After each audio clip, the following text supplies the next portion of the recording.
hors du temps, ubuesque, intime, fragile et immersif.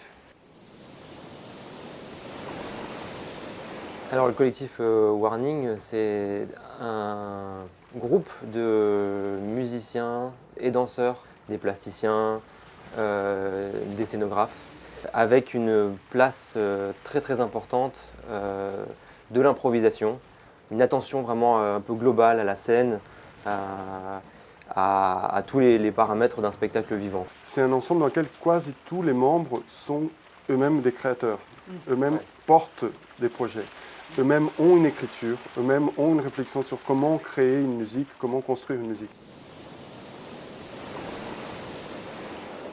Je dirais qu'on est des instrumentistes, des musiciens quand même à la base, et on va jusqu'à nos limites dans l'exploration du jeu théâtral et de la mise en scène, quoi.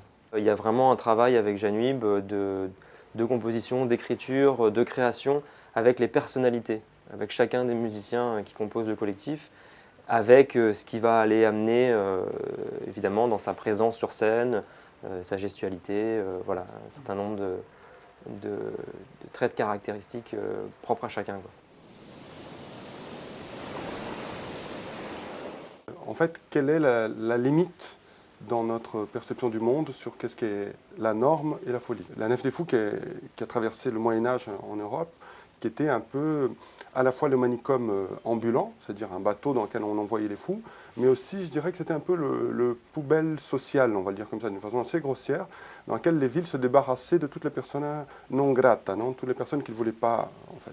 Voleurs, personnes qu'ils ne comprenaient pas, enfin, et même ennemis du roi peut-être, simplement quelqu'un qui n'était pas politiquement trop correct, qu'on envoyait dans ces nefs. On n'est pas du tout dans un traitement médical ou pathologique de la folie, quoi.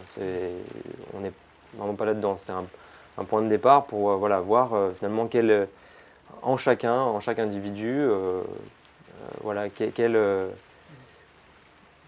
perception on a de la folie par la liberté, l'humour, le jeu peut-être. C'est presque un spectacle en caméra 3D qu'on est dedans, enfin, on dirait. En fait, l'espace imaginé, comme disait Sylvain, c'est le public qui est au centre de la scène et les musiciens sont autour.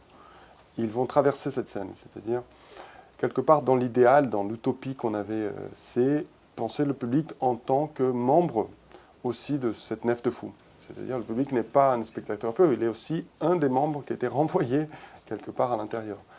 Et de ce fait, comme il est au milieu, il va voir le spectacle de son angle de vue. C'est ça qui peut être assez fort.